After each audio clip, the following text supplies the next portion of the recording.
Hey, what up ladies and gents, it's your favorite Asian robot right here. Hopefully your favorite official content creator for the First Descendant. And what I'm going to do today is I'm going to talk to you guys about the Inversion Reinforcement System. The Inversion Reinforcement System, which you will find right down here, is the seasonal system. This season has the Inversion Reinforcer Mark 1, and each season you will have different passive boosts and different active boosts that you can choose from. You can choose up to 3 active boosts, and the passive boosts are unlocked once you unlocked all the skills in a particular tree. Alright, then the passive boost will be unlocked, and it just applies forever. However, not all passive boosts can be triggered. Alright, what I'm going to do is I'm going to show you in this video how to unlock stuff, how to gain levels in this. Alright, excuse me, I'm going to cough. I'm also going to show you guys the passive boosts, let you know which ones are the best, which ones work all the time, which ones don't. And I'm going to show you the active boosts, and also, once again, which one are best, which ones I use, etc., so on and so forth. Okay? Alright. Now, before we go any further, please don't forget, if you enjoy my content, you enjoy my guides, please register as my supporter. Link is in the video description. It'll be very helpful to me if you would do that. Okay? Let's get started. First and foremost, how do you unlock anything in this? Well, do you see my 10 remaining energy? You need to be able to gather energy, and that is gained by gathering levels in the Inversion Reinforcer. I'll teach you guys how to gather levels a little later. Once you have energy though, you can unlock stuff. The active skills, like I said, they require 1 energy, 1 energy, 1 energy, and 3 energy to unlock. So if you want to finish a particular skill tree, it's going to cost you 6 energy in total. Let's finish the survival tree right now. In order to unlock something, all you have to do is have the required energy and then hit the button. It's unlocked. There's no confirmation screen, so your energy is spent as soon as you click. Be sure of what you want first. Okay, there you go. Once you unlock the full tree, you can see that the passive, excuse me, the passive will be automatically active. All right, the passive will just apply no matter what. Some passives trigger only when their skills are applied, some do not. All right, again, we'll go through all the passives later, but this is how you can unlock a particular tree. Let me spend the remainder of my energy right now. Okay, there we go. Great. Now we've unlocked stuff here and I've got 0 remaining energy. But how do you actually get energy? All right, you need to level up. Invasions will grant you 1,000 Ironheart particles, all right, for each invasion, which means that each day you can get 2,000 Ironheart particles. Let me go confirm this right over here. Okay, I'm going to show you right now.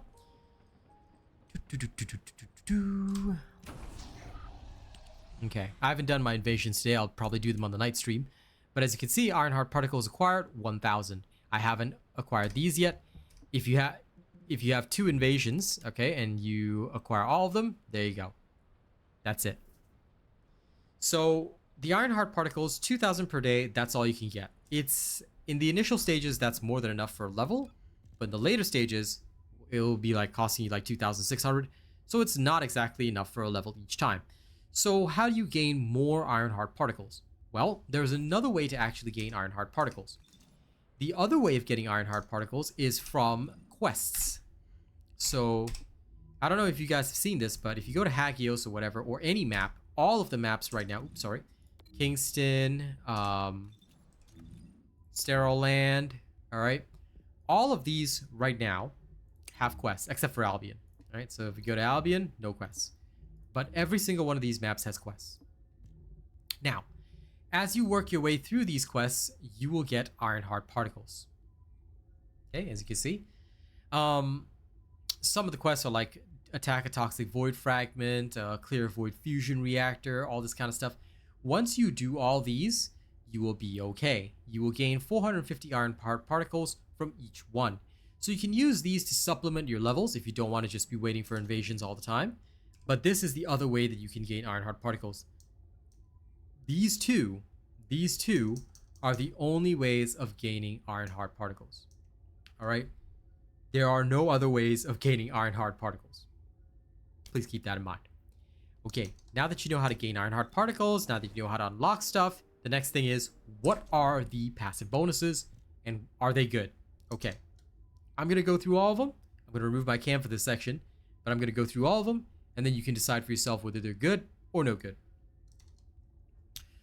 For the hunt skill tree, the passive bonus is that when an augmentation effect is active, which means in order to utilize this, you need to have one of these. All right. The passive bonus is that whenever you have any augmentation skill active, your incoming damage is suppressed by 4.1%. You take 4.1% less damage, all right? But only when one of these is active. For all of these, you need to defeat an enemy. So they're less useful in Colossus fights, but because they're great for farming, I tend to always keep them on, all right? Now, the second one is Composite Element Particle Membrane. When one of these effects is active, all right, you will gain all attribute resistance plus 10.7%. The only problem is that resistance is not really very useful in this game, mostly because most builds are tricked out for damage with only the necessary amount of survival. So as much as people would love to use resistance, this is not really very good. So it sort of falls short, and so I don't really care about this one. I will get it eventually just to finish out the season, but at this point it's not something that I want. Hyperdimensional vision. This is pretty useful. Whenever you land a firearm critical hit, you've got a 27% chance of gaining hyperdimensional vision. Hyperdimensional vision will remove debuffs for 3 seconds and give you debuff immunity for that entire duration. And this has a cooldown of 60 seconds. So it can be pretty useful whenever it triggers. It's not so drastically altering that it will completely make you immune to debuffs, but it can be pretty helpful. So sometimes having hyperdimensional vision on at the right times means just being immune to debuffs, which is pretty good, right? So I wanted to unlock this as soon as I could. Next, Void Defense Optimization. During intercept battles, you gain Void Defense Optimization every 150 seconds. This will decrease the incoming damage by 2.7%, and it goes up to 3 stacks, which is 450 seconds. Okay, 150 seconds means 2 minutes, all right? That's 120 seconds and 30 seconds. So assuming 3 stacks, every 2 minutes and 30 seconds, you gain 1 stack. This is not really useful for most people, unfortunately, but I like having it just in case a battle gets extendy. Okay, the minus 2.7% doesn't sound like a lot, but that could mean the difference between my Glay going down and my Glay surviving. So I do like this one. And again, it's one of the passives that applies all the time. So I like this one. Last but not least, Unconsciousness. When all skills are on cooldown, now this is the next one I'm going to unlock, Unconsciousness decreases the cooldown of the next skill used by minus 8%. This is pretty good if you are on a Descendant that tends to use all skills because it's always active. So if you are the type to play on Descendant that spams all the skills they own, this is probably one of the best ways to do it. One great way of doing this is actually on Viessa, because if you trigger the Blue Beetles effect for the additional skill crit rate before triggering your tech, you can actually get additional cooldowns on this. All right, so with that particular build, I don't think you'll even need the additional cooldowns. I mean, you'll have to see. But anyway, this is available to those who want it. All right. So this is next on my list. This is the last priority. Now, that covers it for the passive skills. What about the active skills? The active skills are going to require a bit more in-depth stuff, and I can bring my cam back for this because they're all the way over here. But a lot of people don't like the bonuses. I am okay with them. All right. The first one in this first tree, in the hunt tree, this is the best active bonus. Biodensity Augmentation. Defeating an enemy grants you a temporary 9.5% max health for 30 seconds, and it goes up to 5 stacks. This is huge and very, very awesome. So I abuse this like heck, because basically at 9.5%, 5 stacks is a total of 47.5%. I think my math should be correct on that, because 9 times 5 would be 45, and then 0.5 times 5 is 2.5. Add them together, it should be 47.5%. Okay, that's a lot of extra max health. So I like it quite a bit. All right, Biodensity Augmentation is my choice. The others are plus 6.6% shield every time you defeat an enemy. All of them are contingent on defeating an enemy. Same here, this one will increase your max MP, but it does have a negative effect. I thought they removed them, but this one is an outlier. This one, they kept the negative effect in. You will lose up to 5% skill range, but you could gain up to 20% extra max MP, which can be pretty good, but you won't be able to use it for like bursty builds that, you know, that solo kill the bosses really quickly, because quite frankly with this one, you need to defeat an enemy first and you won't exactly have that done. All right. Inversion particle augmentation. When defeating an enemy, it grants you the inversion particle augmentation. All right. This one just stacks defense by 7% up to for 30 seconds, up to 5 stacks, which is a total of 35% extra defense. Useful, I guess, if you're hurting for defense or you need to hit a breakpoint, but for the most part, no real need to worry about this. So this is the first skill tree. Like I said, I only like the biodensity augmentation. From the second skill tree, I like none of them. To give you a quick summary, for the first one, all right, after a reload, you gain fire resistance 6.5% for 3 seconds up to 2 stacks. All of them are 2 stacks, by the way. The second one, when you hit an enemy with a firearm, this one is on hit, chill resistance 9.8% for 0.5 seconds, 2 stacks. Okay, this is a very short one whenever you hit the enemy with a firearm. High density toxic particle membrane whenever you're aiming. Okay, 2 stacks of 6.5%. Toxic resistance, and you have to aim for at least half a second. You can't just trigger aim and then trigger out. Besides, canceling aim will remove the resistance. Okay, last is the high density electric particle membrane. This one, whenever you hit a weak point with a firearm, you gain electric resistance of 6.5% for 3 seconds up to 2 stacks. Okay, so that one is, again, some of these are okay, but I don't really worry about them. All right, recovery. I like this particular tree. All right. The first one is that if you're hit while at 10% hit points or less, it'll consume all of your MP to recover HP proportional to the amount of MP consumed. The maximum amount that you can recover is between 20% to 50%. I do not recommend this at all. Even though the cooldown is 15 seconds, losing all your MP to survive is pretty bad. Selective neurostimulation. I love this one. It grants one of the following effects every 60 seconds. All right. It has a 60% chance to recover your MP by 13.4% of max MP. It's got a 30% chance to recover your MP by 23.5% of your max MP. And the best part is that it has a 10% chance to recover your MP by 30% of your max MP and your hit points by 7.8% of your max XP. I love selective neurostimulation if I'm on an MP based character, which is pretty much all of them. If you're not on an MP based character, I recommend Arcade Assimilation, but we'll go through that in a second. The third skill is called Recovery Maneuver. When using the grappling hook, all right, Recovery Maneuver will allow you to recover shields by 2.5% of your max shields every 0.1 seconds when using the grappling hook. All right, you can recover up to 25% of your max shield. The cooldown on this effect is 20 seconds. So be aware that you can use this in an emergency situation if you are a strongly shield-based character to survive. Next, RK Assimilation. When an ally is nearby, it grants you RK Assimilation every 0.5 seconds.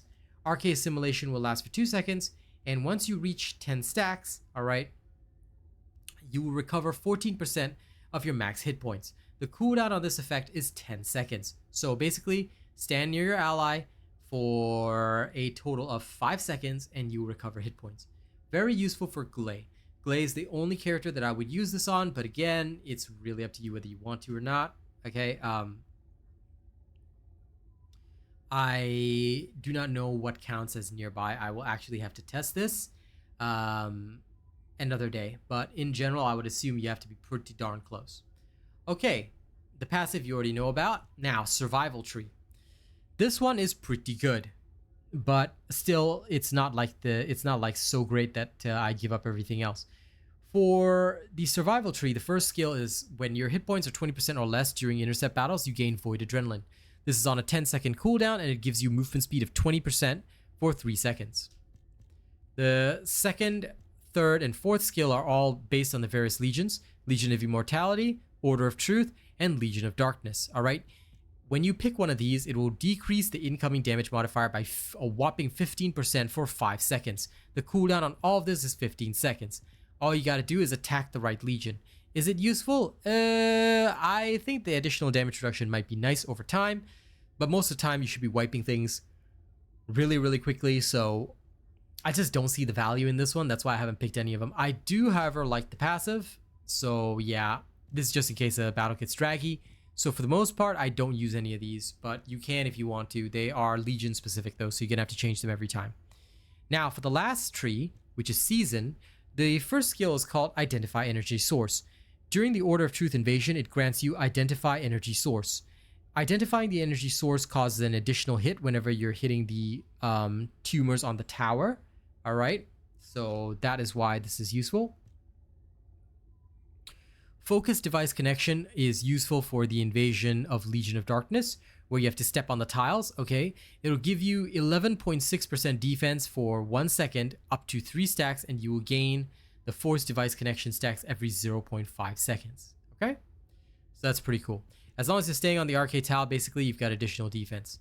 Next is Electric Displacement Field. This one is specific to Excava. It'll allow the energy grade, whenever it's at max stacks, to,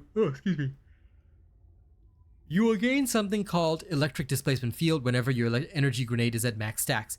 This will cause your firearm attack to increase by 51% for 2 seconds, which is not really that great. And the cooldown is a whopping 20 seconds. So while it might be cool, I still cannot see much of a use for this. If anyone's found a use for this to cheese, let me know. But for the most part, I don't believe it can be used for any significant purpose. I mean, it's a cool gimmick, but you have to really time it like exactly at the moment that you get it. Like you want to launch your grenades, fine, but that might not be the most ideal moment for several builds, so you have to really think about this one.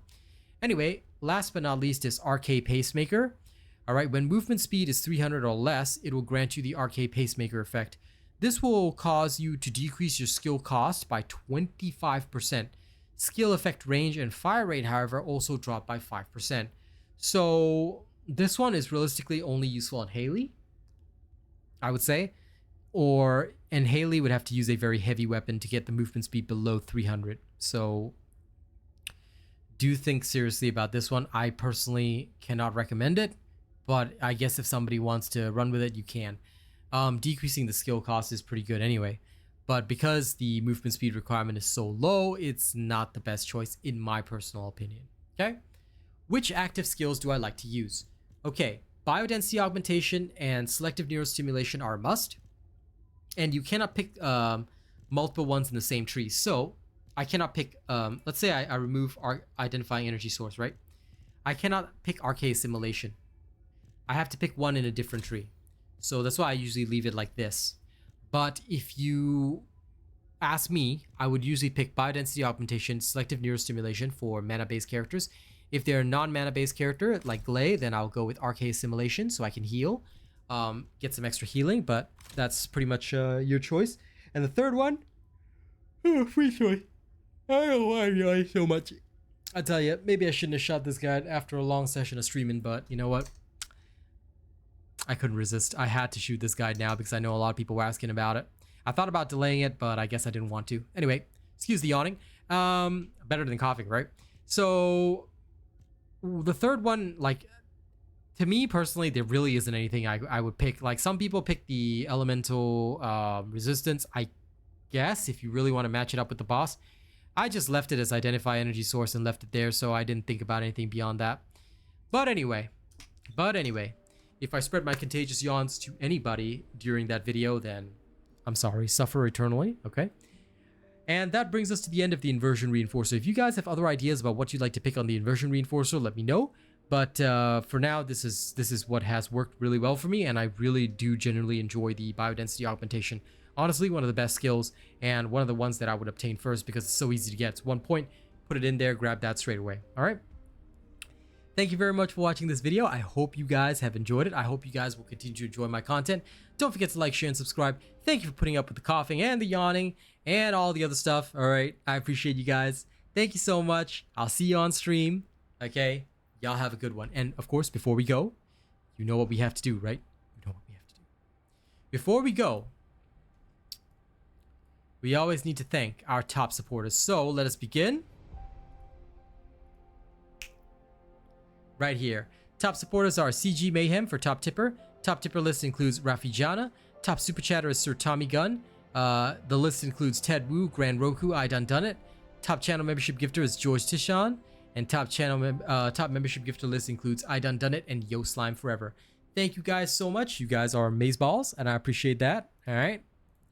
Now, last but not least, we got to thank all of our top tier channel members: Vegas Moxie, Arcane Silver, CG Mayhem, Death Dawning 982, Haza, Jose, Princess Star, Track Hoodie at Plus Ultra. Thank you guys so much. Thank you to BVS Fang, George Tishon, and Nisk as well at the only fan level. You guys are amazing. Thank you. And I'll catch y'all on the next one, okay? Don't yawn too much. See you later.